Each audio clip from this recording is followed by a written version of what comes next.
నమస్తే మిత్రులారా, నేను మీ జర్నలిస్ట్ శంకర్ని. రేవంత్ రెడ్డి గారి ప్రభుత్వము ఎటు తిరిగినా ఎటు చూసినా రైతులను ఎత్తులా శటగోపం పెట్టేటువంటి కార్యక్రమం చేస్తున్నది. రైతులను నిండా ముంచేటువంటి కార్యక్రమం చేస్తున్నది. అది ఏ రకంగా చూసుకున్నా, కరెంటు విషయంలో చూసుకున్నా, పెట్టుబడి సాయం విషయంలో చూసుకున్నా, నీళ్ళు ఇచ్చే దాంట్లో చూసుకున్నా, పంట పండించే దానికి ఎరువులు ఇచ్చేదానికి చూసుకున్నా, అలాగనే పండించిన పంటను కొనే దాంట్లలో జాప్యం చూసినా, ఆ కొన్నాక వచ్చే పైసలలో జాప్యం చూసినా, వచ్చేటువంటి బోనస్ కానీ లేకపోతే మిగతా పైసలు కానీ ఇవి వేసే దాంట్లో చూసినా, ఎట్టు చూసినా కానీ రేవంత్ రెడ్డి గారి సర్కారు వచ్చిన కాడ నుంచి రైతులకు అది ఒక కాలరాత్రి లెక్క, అది ఒక చీకటి రోజుల లెక్కనే ఉంది తప్ప ఏమీ ఇగురు పడ్డట్టు కానీ, ఏమి ముంగలుకోయినట్టు కానీ, ఒక 4 రూపాయల చేతిలో ఉన్నట్టు కానీ ఏం కనపడతలేదు, ఏమీ అర్థమవుతలేదు. ఇప్పుడు అట్లాంటిది ఈ కార్యక్రమం కూడా. ఇంకో ఇది ఏంది, పంటల బీమా ఉంది కదా, ఈ పంటల బీమాని గోవింద కొట్టే కార్యక్రమాలు చేస్తారు. గోవింద అంటే అసలు దీన్ని మొదలే పెట్టలేదు, మొదలు పెడదామని చాలా గప్పాలు కొట్టిరు అప్పట్లో. ఏంది, ప్రధానమంత్రి ఫసల్ బీమా యోజన అనేది ఒకటి ఉన్నది. దాంట్లో ఈ రాష్ట్ర ప్రభుత్వం కావాలనే చేరలేదల్లా, అలా చేరుంటే మన రైతాంగానికి చాలా మంచి జరిగేది. అకాల వర్షాల వల్ల ఏమైనా పంటలు నష్టం జరిగితే, ఏదైనా ఇబ్బంది అయితే వాళ్ళకు ఆ ఫసల్ బీమా యోజన కింద పైసలు వచ్చేది రైతులకు. రాష్ట్ర ప్రభుత్వం చేయకపోవడం వల్ల చాలామంది రైతులు నష్టపోయారు. దాని ద్వారా రైతులు ఆత్మహత్యలు చేసుకున్నారు, చనిపోయారు అని చెప్పేసి గతంలో ప్రతిపక్షంలో ఉన్నప్పుడు ఇదే కాంగ్రెస్ పార్టీ చాలా మాట్లాడింది.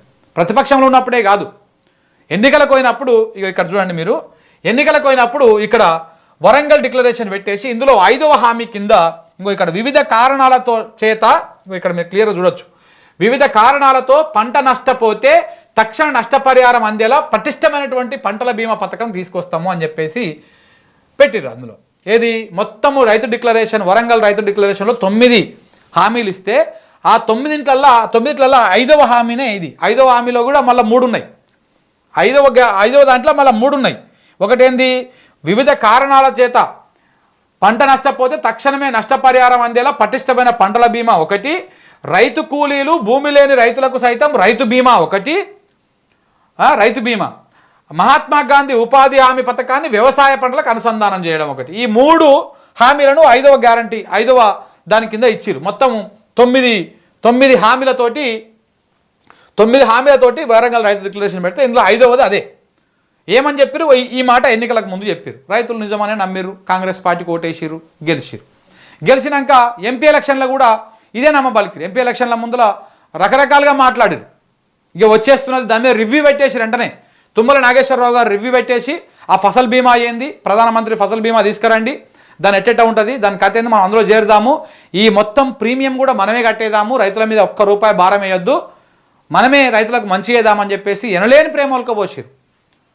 అదేదో చేసి ఆ కార్యక్రమం హడావుడి చేసిరు. మీరు రివ్యూ మీటింగ్లు ఇవన్నీ చూసి నిజంగానే రైతులు మనలాంటి వాళ్ళు చాలామంది అబ్బా నిజంగానే రైతుల మీద చాలా ప్రేమ ఉంది వీళ్ళకి అనుకున్నాం.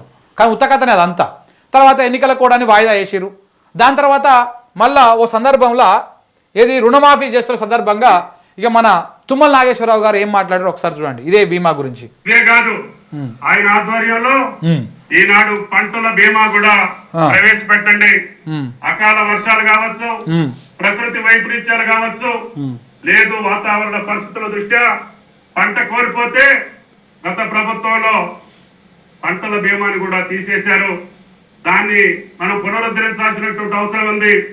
ఎంత ఖర్చు అయినా సరే అందరి రైతుల యొక్క ప్రీమియం మనమే కట్టి అన్ని పంటలకి కూడా బీమాను ఏర్పాటు చేస్తే రైతు గుండె మీద చేసుకొని వ్యవసాయం చేసే పరిస్థితి వస్తుంది అని చెప్పి ముఖ్యమంత్రి గారి ఆదేశాల మేరకి పంటల బీమాను కూడా కొనసాగిస్తున్నామని చెప్పి కూడా ఈ సందర్భంగా మనం చేస్తున్నాం.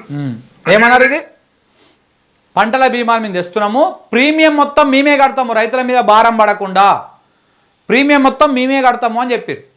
ఈ మాట ఎప్పుడు చెప్పారు, జూలై 30వ తారీఖు అసెంబ్లీ నడుస్తుంటే జూలై 30 తారీఖు 2024న ఈ మాట చెప్పిండు మన తుమ్మల నాగేశ్వరరావు గారు, వ్యవసాయ శాఖ మంత్రి. దాని తర్వాత సెప్టెంబర్లో రివ్యూలు చేసిర్రు. అరే అయిపోతుందేమో అనుకున్నాం అందరం, అన్నీ అయిపోయినాయి. రివ్యూలు చేసిర్రు, ఆ ప్రీమియం ఎంతనో లెక్కేసిర్రు, ఎన్ని కట్టాలను, 8,000 కోట్లు కట్టాలి, 800 కోట్లు కట్టాలి లెక్కేసిర్రు, ఎంతమంది రైతులు లబ్ధిదారులు అవుతున్నారు, ఎంతమంది రైతులకు మంచి జరుగుతుంది, ఇట్లాంటివన్నీ కూడా లెక్కలేసిర్రు. నిజంగానే జరిగిపోతుందని చెప్పేసి అందరం ఊహించినాము, అందరం ఆశపడ్డాం రైతులందరూ కూడా. కానీ ఇప్పుడు కాడెత్తేసిరు, మొత్తం కుండెత్తేసిరు. కాడెత్తేసుడు కాదు, మొత్తానికి కుండెత్తేసి ఈ పంటల బీమాకు సంబంధించినటువంటి ఈ ప్రీమియం ఏదైతే ఉంటుందో అది రైతులే కట్టేసుకోవాలి అనేటువంటి ఇండికేషన్ని ఇప్పుడు ఇచ్చారు. ఇక ఆ ప్రీమియం రైతులే కట్టుకోవాలంట. దానికోసానికి నీ ప్రభుత్వం ఎందుకు, నువ్వు ఇంత పెద్ద పొడుగు మాటలు చెప్పుడు ఎందుకు, నీ వరంగల్ రైతు డిక్లరేషన్ ఏడమలిచి పెట్టుకోవడానికి, ఈడ నాగేశ్వరరావు గారు చెప్పింది ఏం చేసుకోవడానికి. ఈ ప్రీమియం అంట మనమే కట్టుకోవాలంట, రైతులే కట్టుకోవాలంట. ఇక మరి అంతకోసానికి ఇన్సూరెన్స్ మేమే కట్టుకుంటే మాకే వస్తుంది. నువ్వు చేసేది ఏముంది అందులో? రైతులకి ఏమైనా కొత్తగా ఏమైనా చేసేది ఉందా? ఇప్పటికే రుణమాఫీ అని చెప్పేసి అది టోకరా పెడితివి, ఎవరికి వచ్చిందో ఎవరికి రాలేదో అర్థం కాకుండా ఇచ్చినోనికే ఇచ్చినవో లేకపోతే మీ కాంగ్రెస్ కార్యకర్తలకే ఇచ్చినవో తెలియదు, కానీ ఎవరికి రాకుండా రుణమాఫీతో టోకరా పెడితివి. రైతు భరోసాని మొత్తానికే బొంద పెడితివి, రైతు బంధుని పైసలు రాకుండానే బొంద పెడితివి. అది కూడా సేమ్ అంతే, ఊర్లో ఒకరికో 10 మందికి ఇచ్చేసామని దులుపుకుంటురి. ఇక రైతు బీమా ఉండే మంచిగా, ఆ బీమాకు ప్రీమియం కట్టకుండా అది అట్లనే వదిలేస్తుంది. ఏ కారణం చేత చనిపోయినా కానీ ఆ రైతు కుటుంబానికి నెల లోపల 5 లక్షల రూపాయలు వచ్చేటువంటి రైతు బీమా స్కీమ్ని బొంద పెడుతుంది.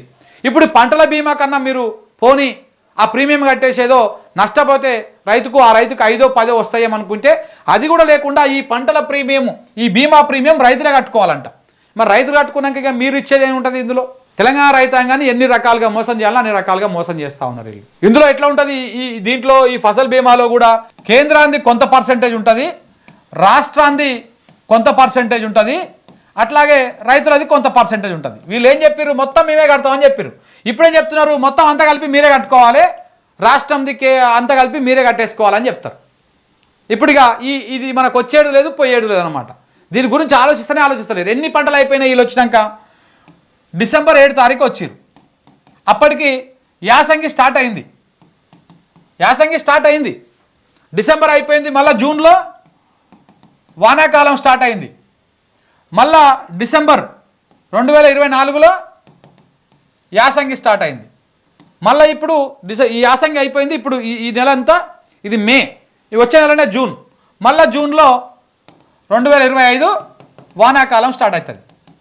ఇప్పటిదాకా 4 పంటలకు సంబంధించి ఎలాంటి ప్రీమియం లేదు, ఎలాంటి పంటల బీమా లేదు. ఈ 4 సీజన్లని ఎగ్గొచ్చినట్టే కదా మీరు. ఇప్పుడు కడితేనే అది వానాకాలం అయిపోయిన నాటికి అది ఎలిజిబుల్ అవుతుంది. మీరు పంటకి ఇప్పుడు బీమా కడితేనే ఎలిజిబుల్ అవుతుంది. ఇట్లా 4 సీజన్లు ఎగ్గొట్టేసారు మొత్తానికి. ఇది పంటల బీమా అనుకున్నటువంటి వ్యవహారం. మన రేవంత్ రెడ్డి గారు ఎన్ని అబద్ధాలు చెప్తారో ఎంత చేస్తారో వాళ్ళకి మించిపోయారు మంత్రులు కూడా. అప్పుడెప్పుడో 4 నెలల క్రితము మళ్ళీ ఎస్కరాండ్ ఎస్టిమేషన్ అని పంపించాడంట ఆర్థిక శాఖ మంత్రి. ఇప్పటిదాకా అతి లేదు గతి లేదు. ఇక పంటల బీమా వచ్చేటువంటి అవకాశం లేనేలేదు. రైతులు ఏమైనా ఆశలు పెట్టుకుంటే అది కూడా వదిలిపెట్టుకోండి.